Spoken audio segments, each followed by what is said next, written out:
안녕하세요. 예, 반갑습니다. 오늘 여러분들 이제 책이 두 권 있어요. 세법 엔딩하고 객관식 요 두 가지를 가지고 수업을 하도록 하겠습니다. 수업 순서는 이렇게 돼요.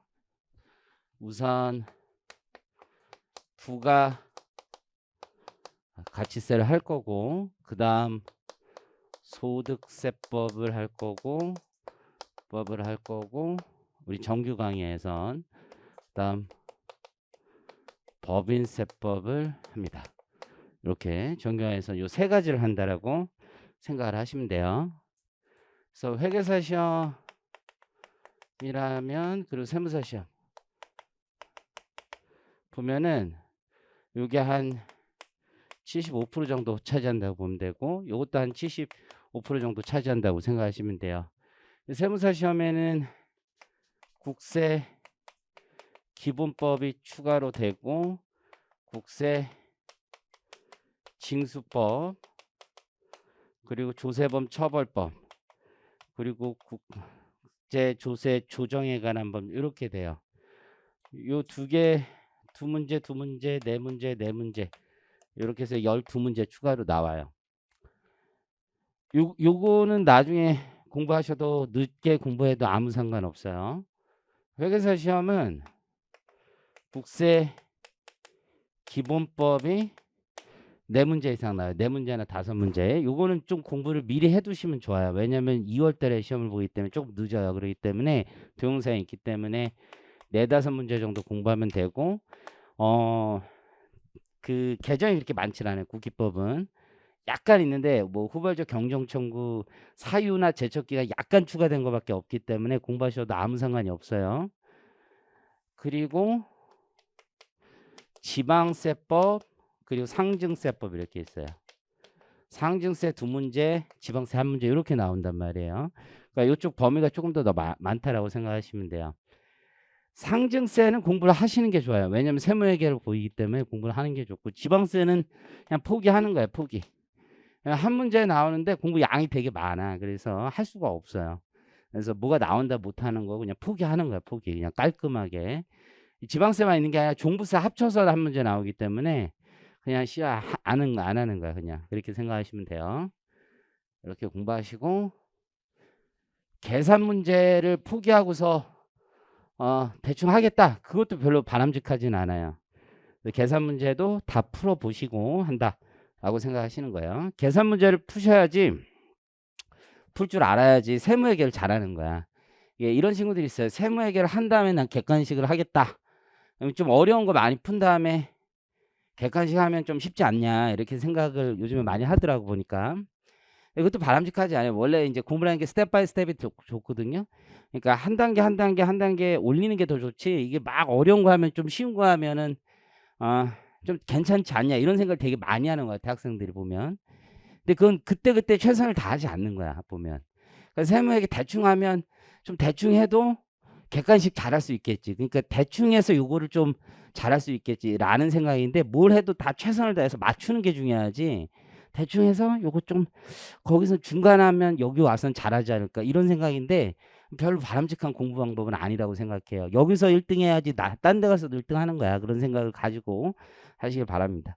자, 우선 부가세 가보겠습니다. 부가세. 각 챕터별로 거의 한 문제씩 다 나온다라고 보시면 돼요. 그래서 회계사, 세무사 둘 다 한 8문제씩 나온다라고 보시면 되고, 자, 1절 총설부터 가보겠습니다. 총설. 그래서 엔딩을 먼저 충분히 설명을 드리고, 그 다음 객관식 문제를 푸는데, 문제는 거의 다 풀어요. 그래서 문제에 있는 건 거의 다 푼다라고 보시면 돼요. 자, 과세 요건 총설부터 가보겠습니다. 자, 과세 요건에 거기 보면 납세 의무자, 과세 대상, 표준, 세율 있죠. 그래서 이게 네 가지가 일반적으로 카테고리를 묶는 내용이에요. 그래서 누가 세금 내느냐, 납세 의무자, 과세 대상이 무엇이냐, 그리고 과세 표준은 어떻게 잡느냐, 세율은 무엇이냐, 이게 기본적인 세법의 네 가지 과세 요건이라고 얘기하는 거죠. 부가세 납세 의무자는 굉장히 재밌는 게, 크게 보면 과세 대상을 두 가지로 나누기 때문에 납세 의무자도 둘로 나뉘어요. 인격은 상관이 없어요. 그래서 거의 첫 번째 보니까 개인이든 법인이든 그 밖에 단체든 누구든지 간에 상관이 없다는 거예요. 그러니까 그 밖에 단체 대표적인 게 공동사업자예요. 조합 같은 거예요. 상관없이 국가도 거래 징수만 하면 되기 때문에 지방자치단체도 거래 징수만 하면 되기 때문에 누구든지 상관없다 이거예요. 당신이 사업자라면 당신이 재화를 수입한다면 무조건 납세 의무자가 된다는 얘기입니다. 이해하시겠죠? 자, 어쨌든 그래서 재화를 수입하는 자, 사업자 여부에 관계없죠. 걸리면 다 잡는 거예요. 그래서 재화를 수입하는 자도 부가세 낸다라고 생각을 하시면 되는 거죠. 사업자 여부에 관계없이.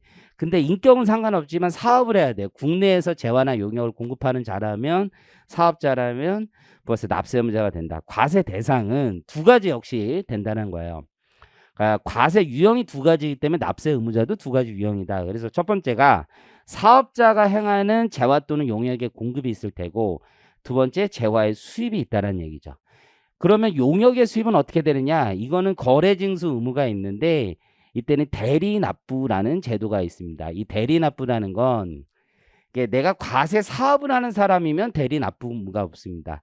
국내에서 어떤 과세 사업을 하는 자가 용역을 수입한다라고 했을 때 문제가 없는 거고 과세 사업에 공하지 않는 경우에만 대리납부 의무가 있다. 그걸 좀 기억을 하시면 되고 과세 표준이 의미가 있을 텐데 이건 전 단계 세액공제법과 맥락이 이제 있는 거죠. 과세 표준이라는 거는 한 과세 기간이 있을 테고 그 과세 기간 동안의 공급가액의 합이다. 라는 게 이제 사업자의 과세 표준이라고 보시면 되는 거죠.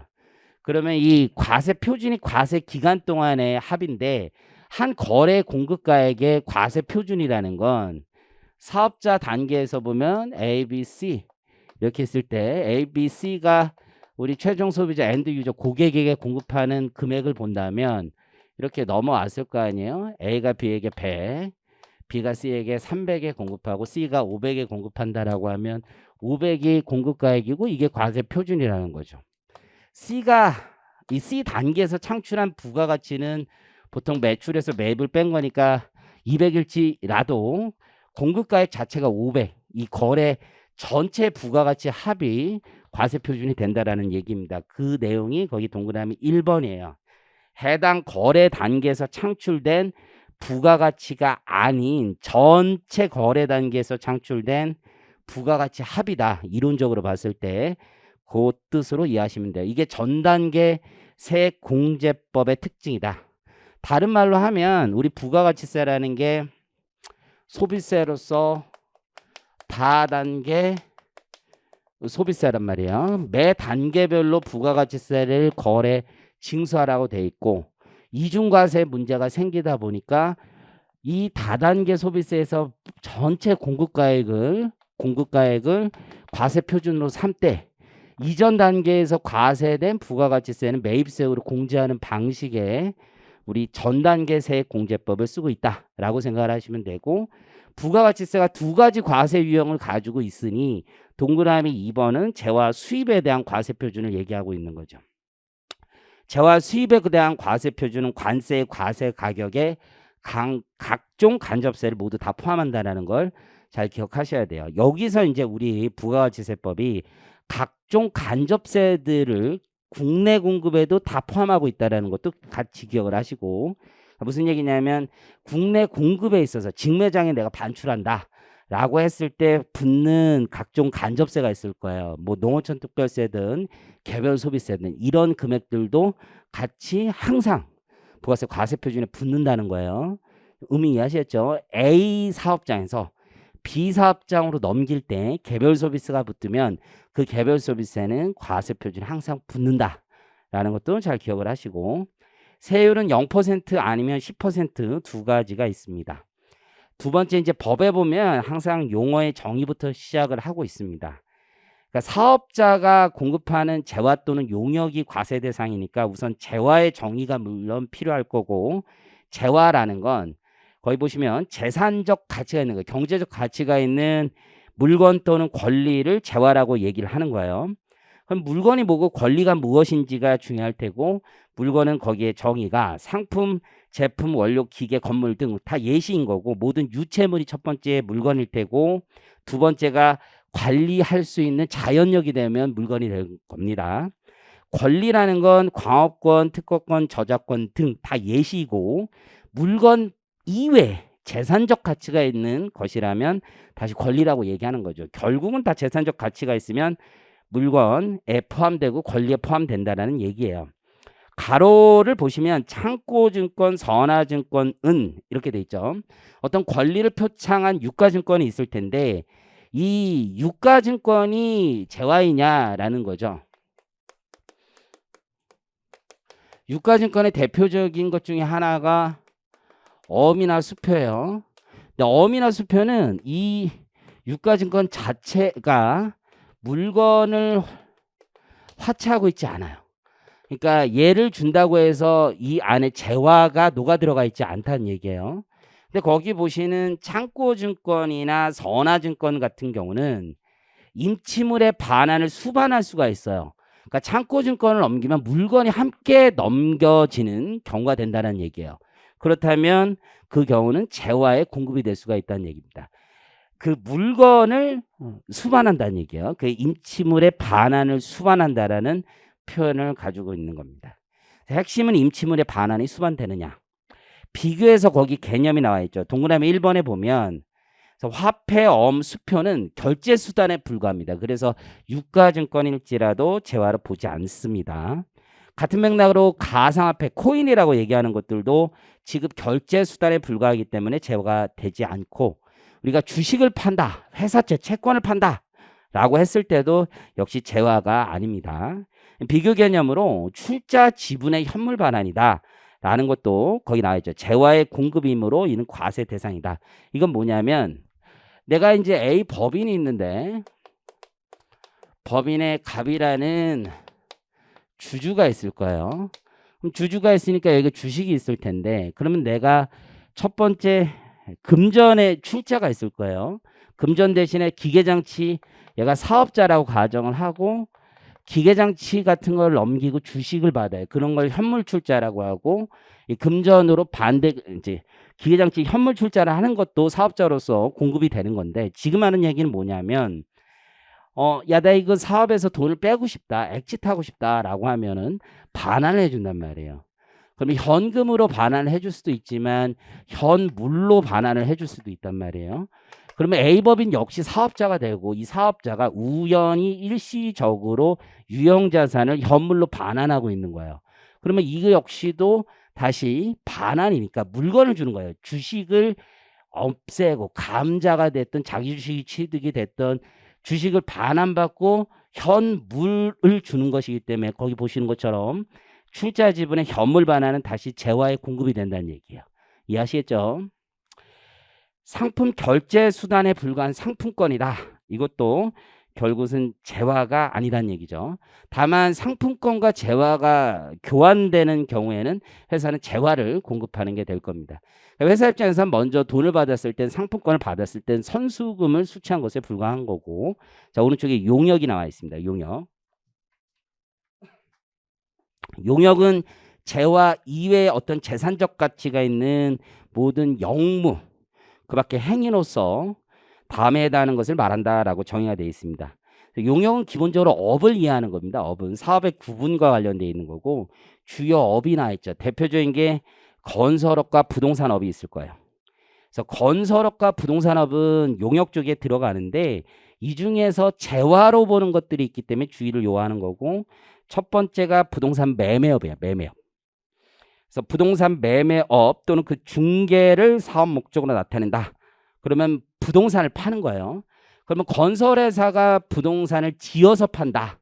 자영 건설이라고 표현하는데요. 이런 것도 재화를 공급하는 거지 아무리 건설회사, 건설업을 영위하더라도 용역을 공급하는 것은 아니라는 거예요. 그러니까 용역을 공급하는 건 대부분 도급을 받아서 발주를 받아서 지어서 파는 걸 얘기하는 거예요. 그래서 보통 시행과 시공이 있는데 시공사, 그러니까 발주만 받아서 짓는 게 건설업으로서 용역이지 자기가 지어서 스스로 지어서 파는 건 재화의 공급이에요. 부가세에서. 그래서 가로 안에 있는 말을 보면 주거용이 됐든 비주거용이 됐든 부가세법이에요. 건축물 그 밖에 건축물을 자연건설하여 분양 판매하는 경우를 포함한다라고 되어 있습니다. 두 번째가 이제 또 예시적 규정인데 하나의 과세기간, 1과세기간 동안에 1회 이상 부동산을 취득하고 2회 이상 판매하는 사업도 역시 재화를 공급하는 사업으로 보겠다는 거예요. 이 사업성의 징표를 확인하는 것으로 보는 거고, 두 번째, 다음의 사업은 부동산업에서 제외한다고 돼 있어요. 동그라미 1, 2는 아예 용역의 범위에서 제외하는 거예요. 용역의 범위에서. 그러니까 이건 사업 자체가 아니라는 거예요. 좀 어려운 말로 이런 걸 비과세 사업이라고 얘기하는 거예요. 비과세 사업. 비과세 사업. 그러니까 과세 자체가 아니라는 거예요. 면세도 아니고 부가세 과세 대상 자체가 아니라는 겁니다. 그래서 전답, 과선, 목적용지, 임야, 염전, 임대업은 아예 과세 대상에서 빠진다는 거고, 두 번째가 우리 소득세법과도 연결이 되는 건데, 이게 공익사업과 관련한 지역권, 지상권을 대여한다. 이런 것도 기본적으로 과세사업이 아니라는 거예요. 소득세법은 이걸 기타 소득으로 보는 거죠. 그러니까 부동산 임대업으로 보는 게 아니라. 그런데 이거는 부가세법에서는 부동산 임대업 중에서 권리만 대여하는 거야. 그런데 아예 과세사업에서 빠지는 거야. 지금 이해하셨어요? 과세사업 자체에서 빠지는 거야. 그러니까 용역으로 보지 않는다 이겁니다. 이해하시겠죠? 기타가 나와 있습니다. 하나만 좀 더 말씀드리면 이런 거가 있는 거예요. 내가 만약에 부동산업을 하는데 공익사업과 관련되지 않은 지역권, 지상권을 대여하는 게 있어요. 땅이 있는데 그냥 야, 너 저 땅 써. 근데 부동산 임대업이지 사실은. 근데 지상권 20년 설정한 거 네 마음대로 해. 그러면 걔 마음대로 하는 거야. 나는 신경도 안 써. 그러면 나는 사업장도 없는 거야. 사업장이란 개념은 물적 시설도 들어가고 인적 시설도 들어가는 게 사업장이거든. 그러니까 그런 게 대표적인 부동산 임대업 중에 권리만 대여하는 업이 되는 거야. 그런 게. 이해하시겠어요? 그런데 그 중에서도 공익사업과 관련된 거야. 그러면 아예 업에서 빼버린다는 거야. 사업도 아니라는 거야. 이해하시겠어요? 돈만 일시적으로 한번 받고 땡! 이런 생각을 갖는다는 얘기입니다. 기타. 숙박, 음식점업도 용역으로 보고 있다. 나머지 업을 열거하고 있다. 그럼 용역은 이제 결국 사업이 구분돼야 용역인지 아닌지가 판단되는 거예요. 이게 재화인지 용역인지가 섞여 있는데 우리 법은 야, 이러한 사업은 용역이야 라고 얘기하고 있는 거고 거기 블라블라블라블라 있는 게 다 용역이라는 거예요. 이해하시겠죠? 그 사업의 구분표에 보면 동그라미 1번은 뭐냐면 결국 세법보다 더 업을 잘 구분해 놓은 게 있는데 그게 표준산업 분류라는 거예요. 그래서 그 표준산업 분류를 따르는 것을 원칙으로 하겠다. 부가세법에 특별한 규정이 없다라면 그 얘기는 만약에 부가세법에 특별한 규정이 있으면 그 특별한 규정을 따르겠다는 얘기고 지금 위에 본 건설업, 부동산업 등이 대표적인 부가세법의 특별한 규정이라고 보시면 되는 거예요. 의미하시겠죠? 자, 부가가치세 계산 방법이라고 돼 있죠. 이게 이제 부가가치를 하나하나 더해서 계산하는 방식이 가산법이라는 거예요. 뭐 이론적인 방법인 거죠.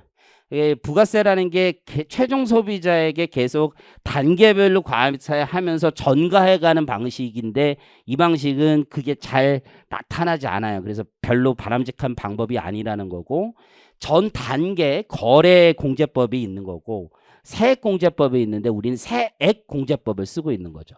거래공제법이라는 건 세금계산서 제도가 없는 거예요. 기본적으로. 매입에서 매출을 스스로 장부를 만들어서 세율을 직접 곱하는 방식인 거고 세액공제법은 내가 공급하는 금액에다가 그냥 10% 곱해서 거래징수 전체 하고 내가 매입했던 거 매입 단계에서 매입세액이 있을 거 아니에요. 그냥 빼서 단순하게 계산하는 방식이 전 단계 세액공제법이에요. 훨씬 더 명료한 방식이라고 생각을 하시면 돼요. 그래서 거기 전 단계 세액공제 방식은 특징이 있죠. 동그라미 1번을 보시면 매입세 공제가 가능한 거죠. 그래서 중복과세를 회피하는 게 가장 큰 특징이라고 보시면 돼요. 그러니까 내가 사업자로서 소비자 대신에 먼저 부담한 세액이 있으면 그건 공제를 된다.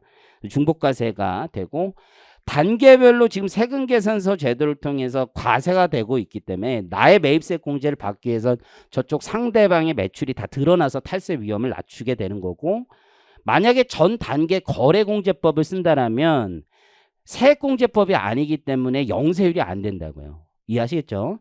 왜냐하면 마지막 단계에서 영세율인데 그 전 단계에 매입세 공제를 받아서 완전 면세가 되는 게 영세율이잖아요. 근데 거래공제법이라면 마지막은 0이지만 앞에 애들은 그냥 다 내고 끝난 거잖아요. 지금 환급이라는 제도가 없다고요. 거래공제법은 세액공제법만 환급이라는 제도가 있어서 영세율이 되는 거예요. 이해하시겠죠? 서로 상호 감시 기능을 가지게 되는 거고, 투자를 유인한다는 얘기는 뭐냐면 결국은 자본재 투자를 했을 때, 기계장치, 공장, 설비 이런 투자를 했을 때 매입세 공제를 한 방에 해주는 거잖아. 한 방에. 그렇죠? 한 번에 그냥 딱 다 땡겨 받는단 말이에요. 우리 소득세 과세 방식이 뭡니까? 기본적으로 감가상각을 통해서 요만큼씩만 경비 처리해 주는 거잖아요. 그렇죠? 찔끔찔끔. 그게 소득세 방식인 거예요. 근데 소비세는 어떻게 하는 거야? 내가 투자한 거 사업자로서는 매입세 공제를 한 방에 시원하게 다 해준단 말이야. 그러니까 나는 투자할 때 부가세는 한 번 부담하지도 않는다고요. 이해하시겠죠? 그래서 투자를 유인하게 해준다라는 얘기입니다. 그 3번에 있는 내용은 여러분 스스로 확인할 수 있는 것 같고, 오른쪽 세 번째 납세의무자 가보겠습니다. 납세의무자는 우리 부가세 거래 유형이 두 가지이기 때문에 사업자와 재화를 수입하는 자입니다. 그리고 인격은 상관이 없어요. 인격이라는 건 법인이든 개인이든 조합이든 상관이 없다는 얘기입니다.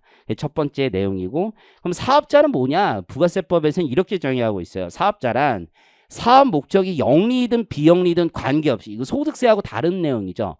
소득세에선 영리를 목적으로 하는 걸 추가하죠.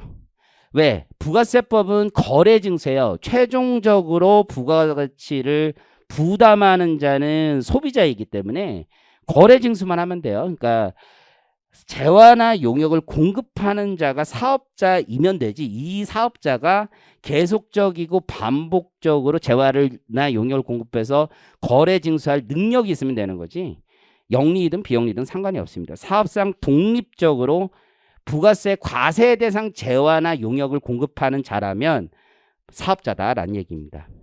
그래서 동그라미 1번에 보시면 부가가치를 창출해낼 수 있을 정도의 사업 형태를 갖추고 계속적이고 반복적인 의사로 재화나 용역을 공급하는 자다. 이게 대법원에서 얘기하는 거고, 사업자 등록을 했는지 거래 징수를 과거에 했었는지 관계없습니다. 무조건 사업자는 위에 징표만 있으면 사업자가 되는 거예요. 그럼 사업자 등록 안 했으면 사업자 아니다. 그러면 아무도 사업자 등록 안 하겠죠. 사업자 등록 안 하고 부가세 안 내겠다라고 하면 다 안 하겠죠. 그럼 저 같으면 무조건 안 합니다. 그렇죠? 거래 징수 안 했으면 안 내도 된다고 안 하는 거죠. 그렇죠? 말도 안 되는 얘기죠. 동그라미 3번에 보면 소득세가 과세되는 농가부업은 독립된 사업에 해당하여 부가세 과세 대상인데, 이게 가끔 나오는 건데, 그러니까 소득세가, 이게 농사를 지면 이제 과세가 안 돼요. 소득세가 아예 과세가 안 되는 경우가 있어요. 그러면 그거는 독립된 사업으로 보지를 않아요. 농업을 제외하고 있기 때문에. 그러면 사업 자체가 아니기 때문에 부가세도 안 내도 될 수가 있단 말이에요. 그러면 이게 아예 부가세도 안 내는 경우가 있는데, 거기 보시는 것처럼 이게 농가 부업에서 독립된 사업이라면, 소득세가 과세되는 영역이라면 이건 독립된 사업이기 때문에 부가세도 내야 된다, 이 뜻으로 이해하시면 돼요. 그래서 다만 그러나 소득세가 과세되지 않더라도 이런 뜻이 또 있다 이거예요. 이거 소득세하고 부가세를 또 꼭 같이 가야 되느냐, 이런 문제가 있다는 거죠.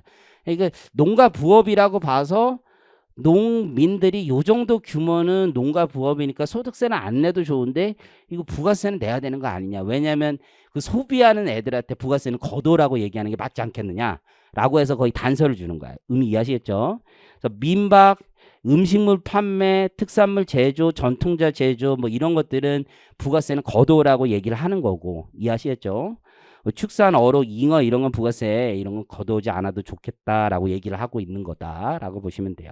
그 밑에 있는 표는 잘 아시는 것처럼 우리 이제 사업자 그리고 재화를 수입하는 자 이렇게 크게 구분해 볼 수 있고, 사업자는 이제 부가가치세법상 사업자와 부가가치세법상 사업자가 아닌 사업자가 또 있는 거죠.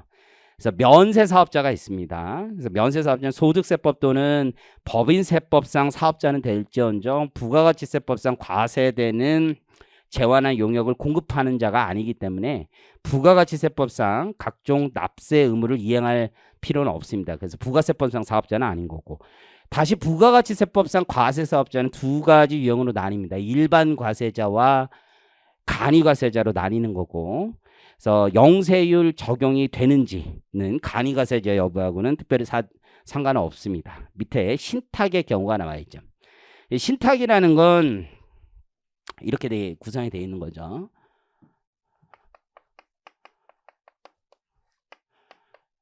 위탁자가 있고 수탁자가 있죠. 이제 수탁자가 어떤 계약에 따른 행위를 많이 하는 거죠. 그래서 수탁자의 명의를 이용해서 제3자에게 공급을 할 때 이때 거래 징수를 누가 해야 되느냐가 이제 가장 핵심이 되는 거고, 원칙적으로 이 명의가 수탁자에게 있기 때문에 기본적으로 수탁자에게 거래 징수 의무를 부과하고 있고, 네가 납세 의무자가 된다. 이게 원칙이라는 얘기죠.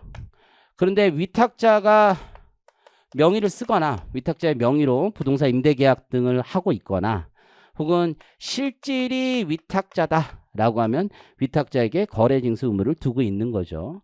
근데 이 과정에서 우리 이 수익자라는 개념도 있는 거죠. 그래서 원래 이 수탁자가 부가세 납세 의무자인데 얘가 부가세 낼 능력이 없어요. 체납을 한 상태라면 수익자가 쪽 빨아 먹었으니까 네가 이게 제2차 납세 의무를 내야 되지 않느냐.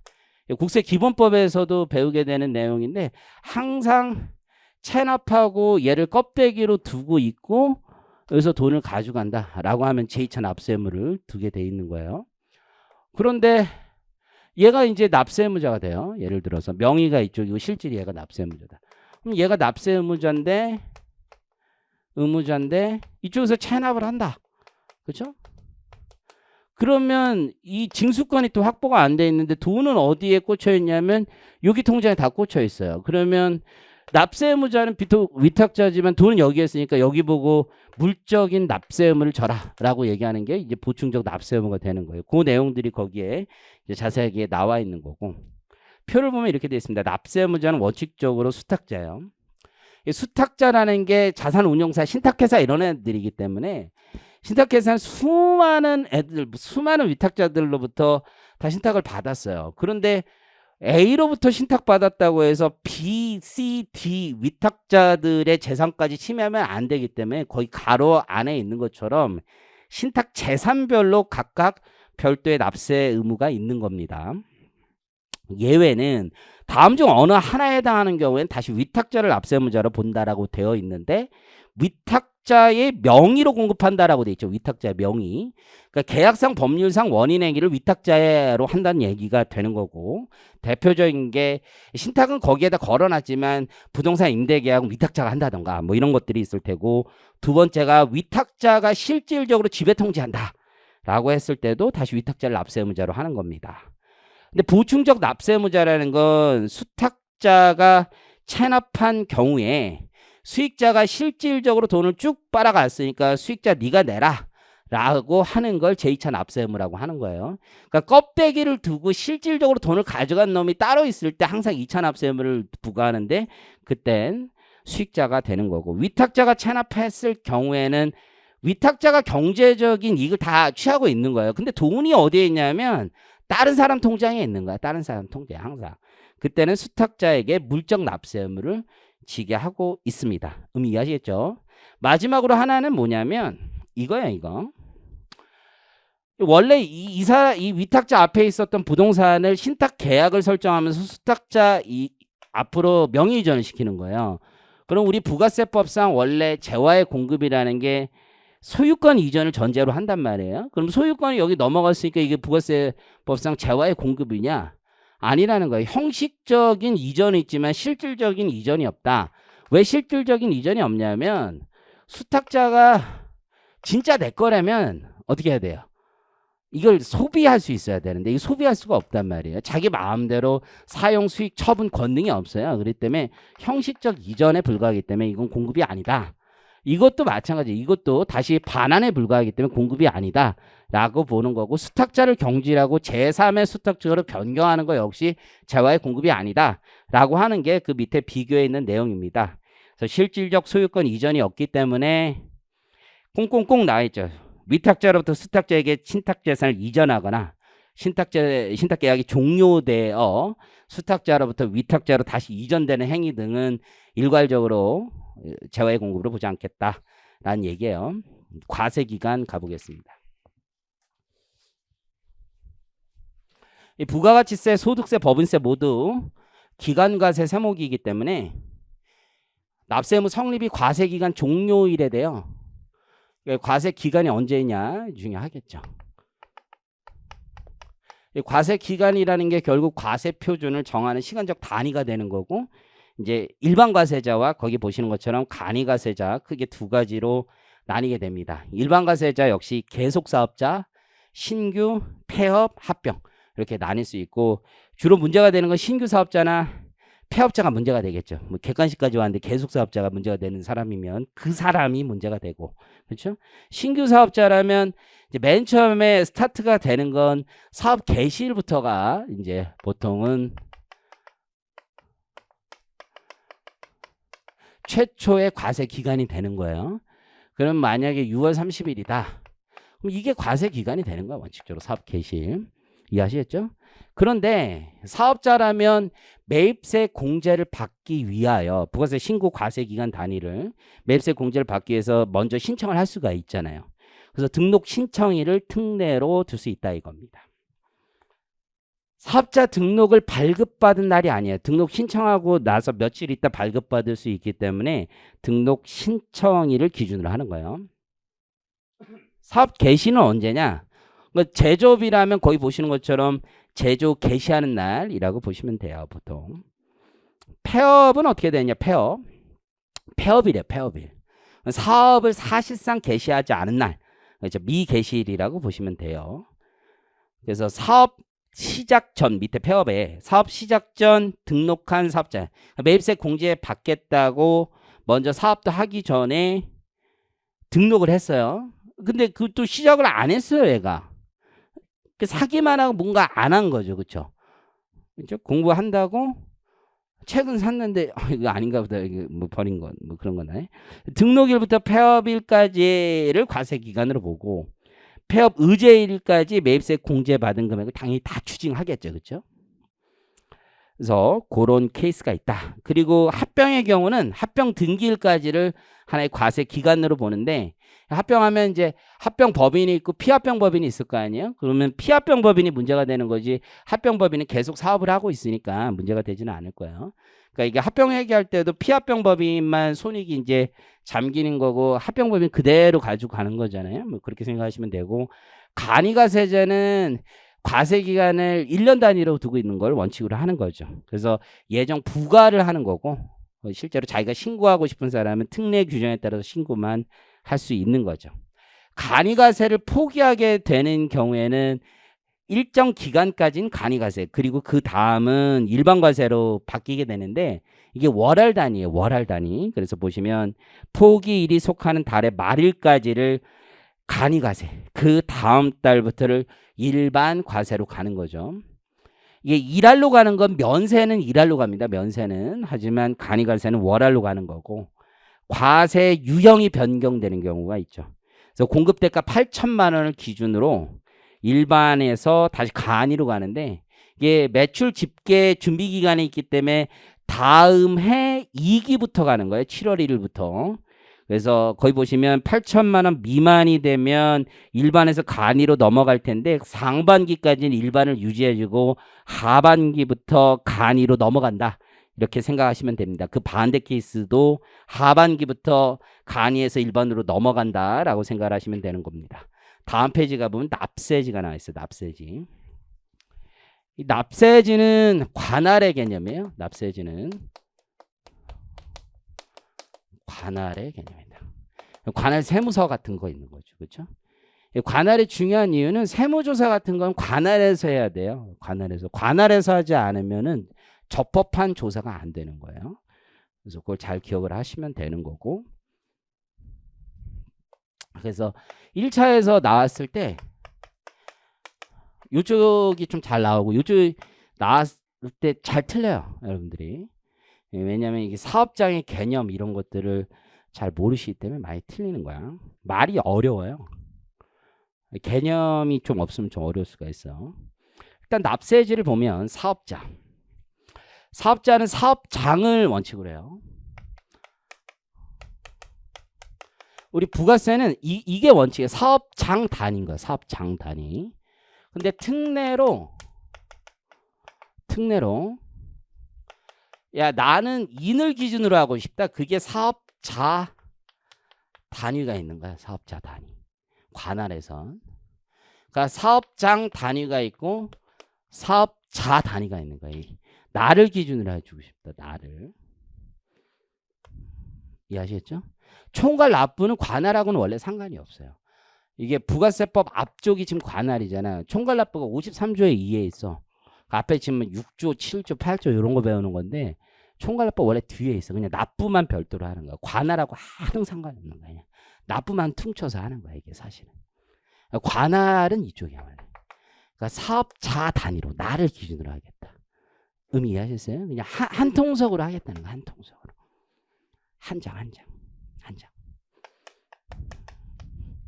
이거는 각 사업장, A 사업장, B 사업장, C 사업장 이렇게 하겠다. 이렇게. 대표 하나. 이해하시겠죠? 적절한 엔진 잘 모르겠는데, 근데 일본은 이제 종민이랑 가족여행 갔다. 가족여행 씨 힘들었는데 세관 신고하잖아요. 그때 한 장 쓰라고 하대. 가족 대표로. 그래서 내가 쓰기 싫었어요. 와이프 네가 써라. 나보고 쓰라는 거야. 문제 생기면 네가 책임지라는 거죠. 이제 그런 게 사업자단이죠. 한 장 똑박 쓰라는 거. 각자. 그렇죠? 그래서 하고 와이프하고 이제 비행기에서 얘기했어요. 내가 쓰니 네가 쓰니. 근데 종민 씨도 갑자기 내가 쓸게 뭐. 너는 책임을 질 수 있는 나이가 아니다 지금. 어쨌든 이렇게 되는 거야. 이게 사업자단위 이해하시겠어요? 사업자. 이게 원칙이에요. 이게 특례. 일단은 그걸 생각하세요.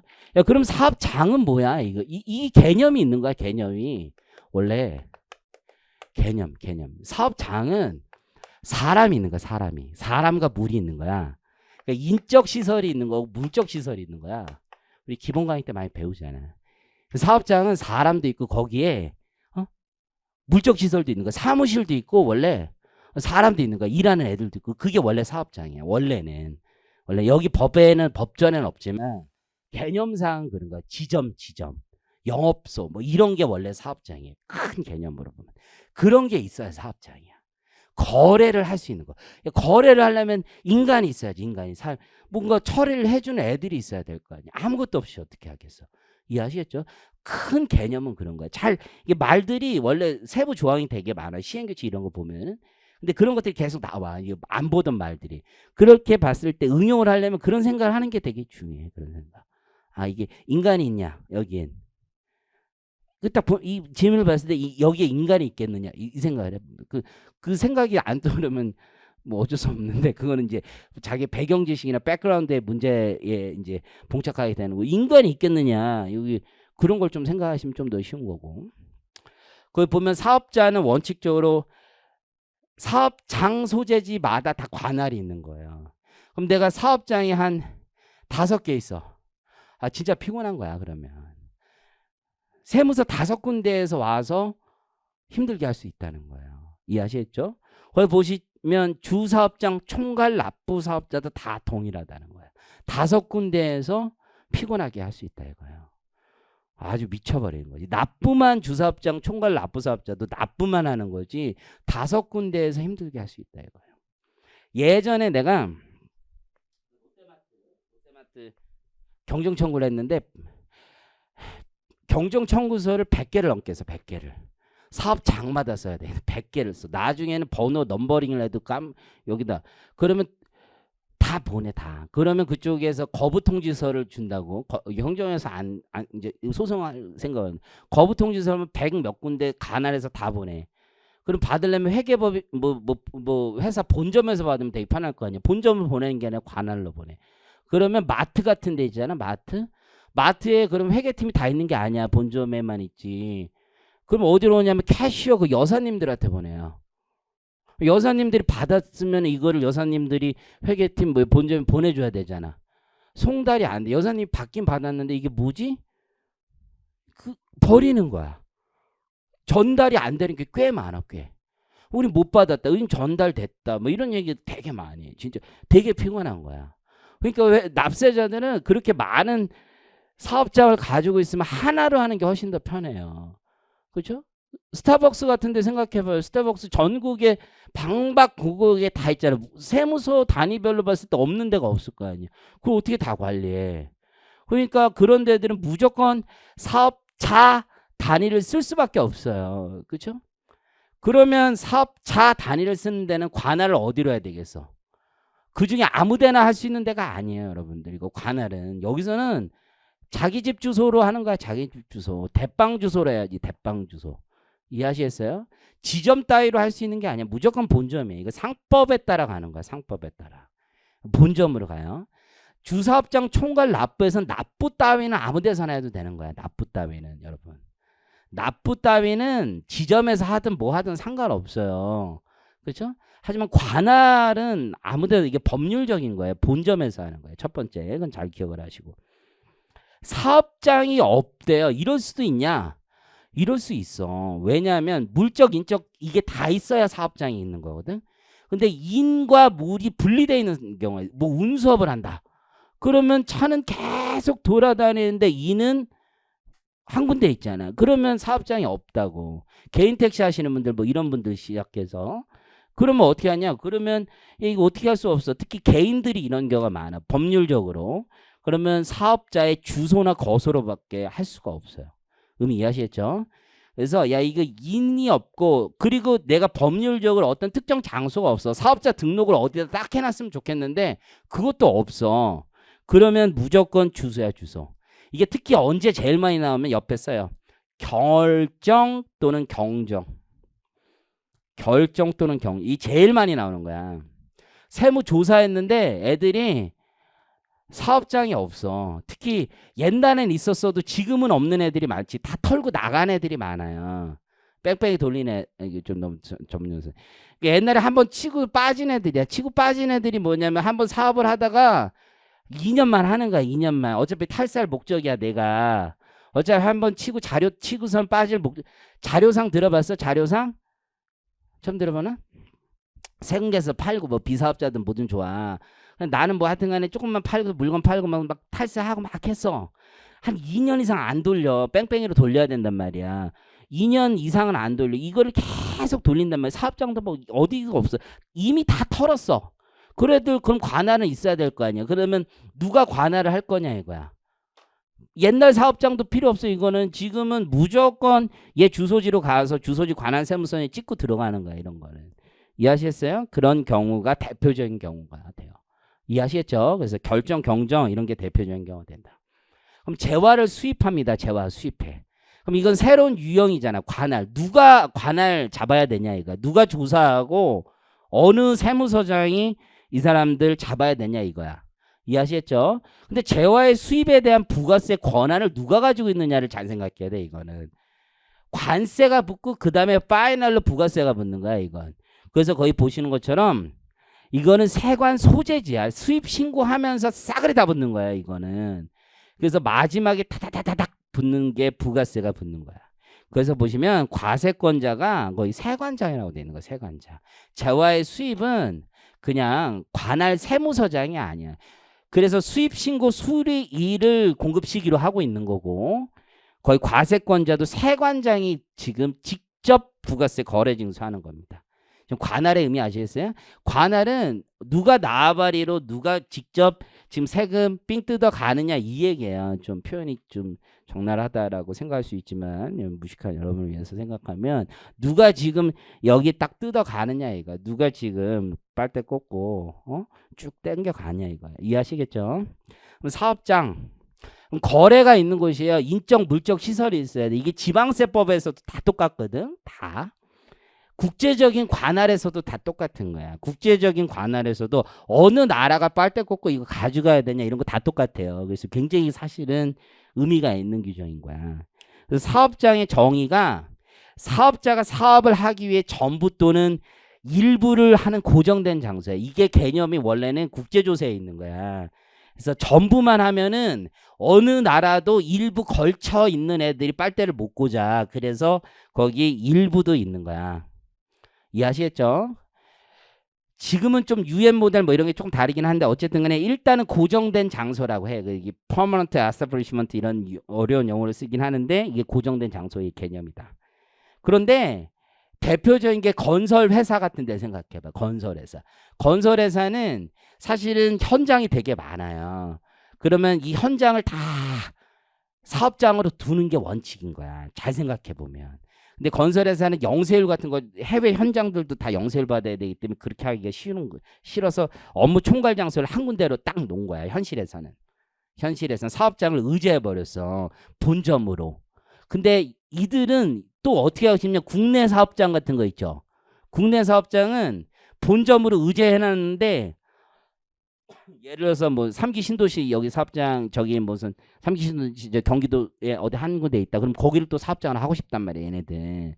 그럼 거기는 또 사업장으로 또 등록하고 싶단 말이야. 그래서 거기 사업장은 우리가 어디든지 등록할 수가 있어요. 그럼 이해하시겠죠? 어디든지 등록이 가능한 거야, 원칙적으로. 다만 예외적으로 자판기 하는 애들 있죠. 자판기 업자들 있죠.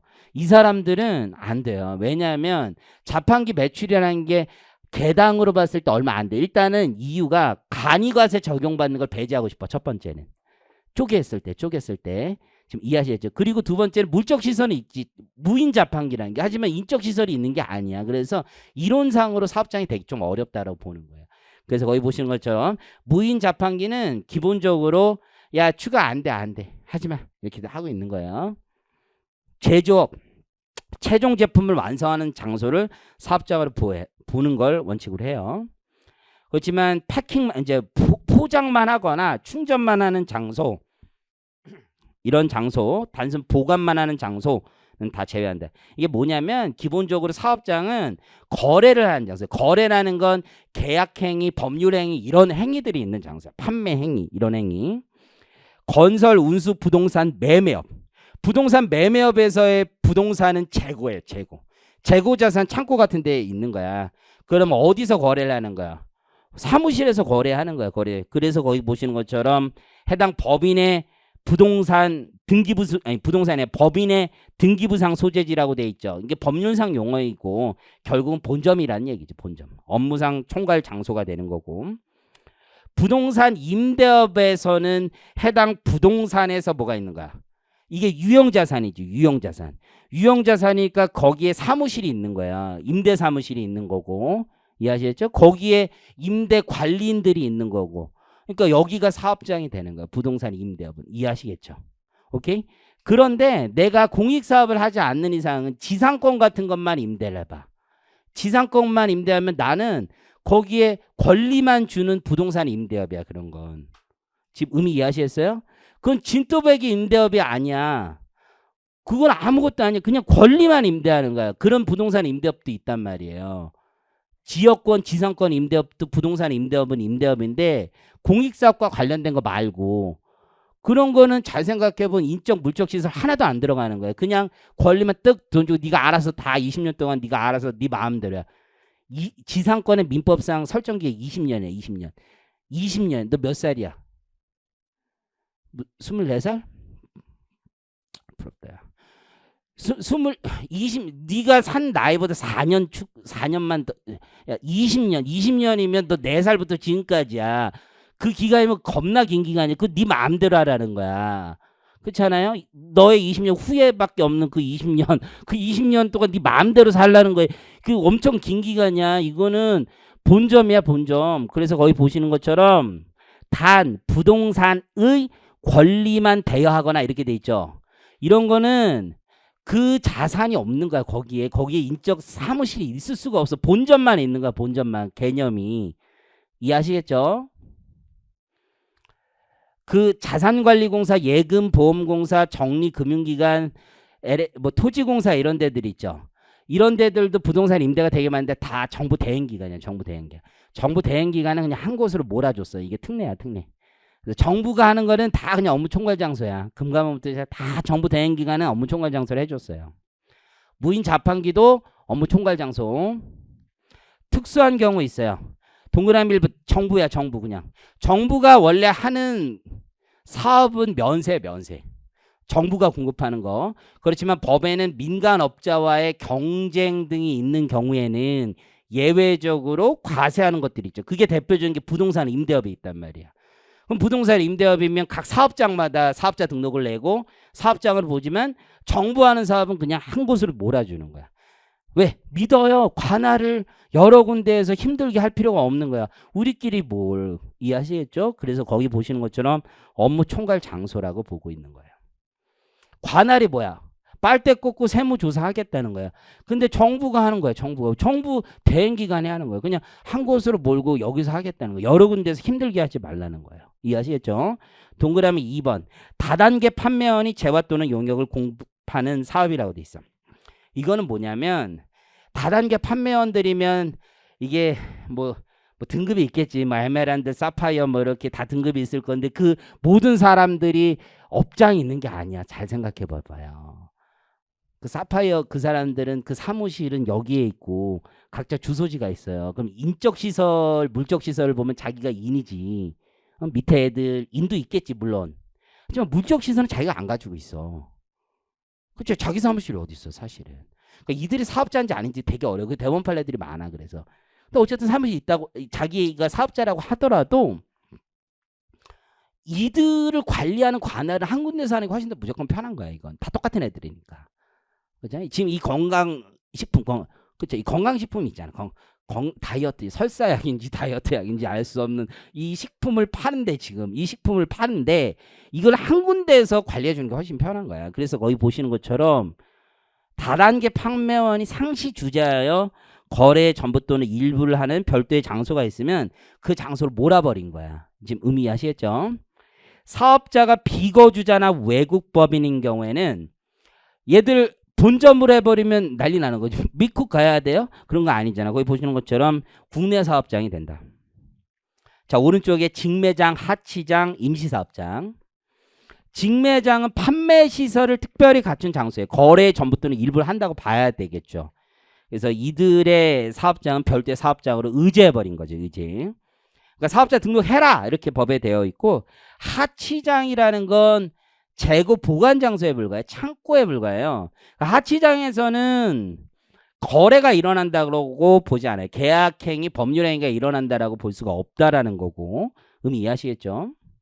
임시사업장은 거기서 물론 뭐 결혼 박람회 뭐 이런 거 있잖아요. 거기서 쓸데없는 계약행위 같은 게 일어나기도 하죠. 하기는 하는데 그거는 기존 사업장에 포함되는 거로 보게 돼 있어. 의제하게 돼 있어. 기존 사업장에 포함한다. 그러니까 별도의 사업장으로 보지는 않겠다라는 거죠. 이해하시겠죠? 그 밑에 비교를 보면 제품의 판매 목적이나 보관 관리를 위한 별도의 시설을 갖추지 않고 단지 샘플을 전시 목적으로만 가지고 있다. 그럼 사업장으로 보지 않겠다라는 얘기입니다. 자, 네 번째 보면 사업자 단위과세와 주사업장 총괄납부가 있어요. 우리 법은 부가세법은 원칙이 사업장 단위과세야. 예외적으로 납세 편의를 위해서 사업자 단위과세를 가지고 있는 거예요. 개념상. 그래서 그 사업장별로 사업자 등록하는 게 원칙이지만 나는 2개 이상 있다. 피곤하다. 하나로 가겠다. 하나로. 그러면 반드시 본점에 가는 거야. 본점에. 이해하셨죠? 승인은 불필요해. 하지만 지점 분사무소에 등록도 불가해. 근데 이게 법률에 보면 이게 좀 어려운 얘기인데 편하게 들어봐. 신청하라고 돼 있어. 신청하라고 돼 있는데 승인은 불필요해. 그렇지? 이게 좀 어려운데 세무사 공부하시는 분 행정소송법 뭐 이런 거 배우잖아. 그러면은 이게 신청이라는 말 때문에 거부하면, 신청을 했는데 거부를 하면 행정소송의 대상이 되느냐 뭐 이런 이슈가 생기는 거야. 이게 행정소송의 대상이 돼. 이거는 게임 끝난 얘기예요. 행정소송의 대상이 돼. 안 된다고 여러분이 배웠을지 몰라도 닥치고 되는 거야. 그래서 어쨌든 간에 되거든. 그런 말들이 법률이 옛날에 안 된다는 대법원 판례가 있어. 그다음에 법을 개정한 거야. 그래서 개정 법률에 따른 면은 되는 거야. 그다음에 대법원 판례가 안 나와서 그런 거고. 어쨌든 간에 그 말 때문에 신청이란 말이 있고 관할도 그것 때문에 다 지금 바뀌어 있는 거거든. 어쨌든 간에 그런 게 맥락이 다 있어. 그래서 anyway, 그래서 사업자 단위과세 제도에서는 anyway 본점 주사무소에서 신청하는 거고, 사업자 등록증도 거기서 발급을 해줘요. 간이가세자도 사업자 단위가 돼요. 여러분들 거기 보면 간이가세자도 사업자 단위가 되더라.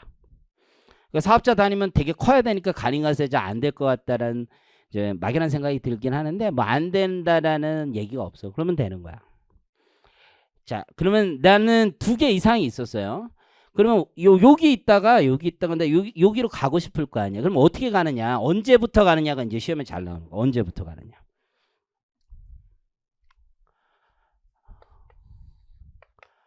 근데 원래 이제 A하고 B로 이렇게 있었어. 이게 사업 장 단위로 가고 있었다는 거지. 그렇죠? 원래 이렇게 있었어. 그러면 과세기간 개시 전 20일 전까지 먼저 가서 신청해서 다음 과세 기간부터 가는 걸 원칙으로 하는 거예요. 의미 이해하시겠죠? 그래서 첫 번째가 거기 나와 있는 계속 사업자의 경우에는 네, 이게 먼저 전에 가서 다음부터 갈게요 라고 하는 거야. 근데 이제 중요한 건 2번째, 3번째 케이스가 되는 거야. 자, 이건 계속 사업자의 케이스가 되는 거고 2번째, 3번째는 뭐냐면 내가 계속 사업자는 맞았는데 A만 있다가 처음으로 B가 되는 경우 첫 번째. 2번째는 A와 B를 처음으로 이번에 만드는 거야. 그렇죠? 그러니까 얘는 처음에 A가 있는 상태에서 B를 새로 얹는 케이스. 그죠? 그 남자애들이나 여자애들은 잘 모르겠는데 내 친구 중에 골프하는 애들 중에 장비병 있는 애들이 있어. 처음부터 막 2개, 3개 막 사는 애들이 있어. 처음부터 회사를 사업장을 처음부터 2개씩 내는 애들이 있단 말이야. 장비병 있는 애들, 이런 애들. 그러니까 하나 보통 정상적인 인간이라면 하나 있는 상태에서 사업장을 하나 더 내는 거지. 근데 처음부터 장비병이 있어가지고 난 처음에 또 가오가 있지 2개부터 시작한다 이런 애들도 있을 거 아니야. 요 케이스가 있단 말이야. 요게 서로 달라 지금. 보면은 그래서 이렇게 돼 있단 말이야. 계속 사업자 일괄 적용이라고 돼 있죠. 그래서 다음 과세 기간부터 적용되는 애들은 뭐냐면 A, B 2개가 있었는데 요거를 합쳐서 하나로 갈게요. 사업자 단위로 갈게요. 요거야 요거. 기억이 이해하시겠죠? 니은이 뭐냐면 A가 있었는데 B가 새로 생겨서 최초로 2개가 생긴 애야. 최초로. 의미 이해하시겠죠? 그럼 추가로 사업장이 생겼단 말이에요. 그럼 추가 사업장이 생긴 사업 개시일이 있을 거 아니야. B가 생긴 사업 개시일. 그 개시일이 속하는 추가 사업장 개시일로부터 20일 이내 신청하고 다음 과세기간부터야 2번 과세기간부터 2번 과세기간부터야 2번. 옛날엔 다음 과세기간부터였거든. 그러니까 되게 피곤했던 거야. B가 생기면 한 텀은 B를 신고를 하고 들어왔어야 돼. 근데 그건 아니야. B 신고 안 해도 되는 거야.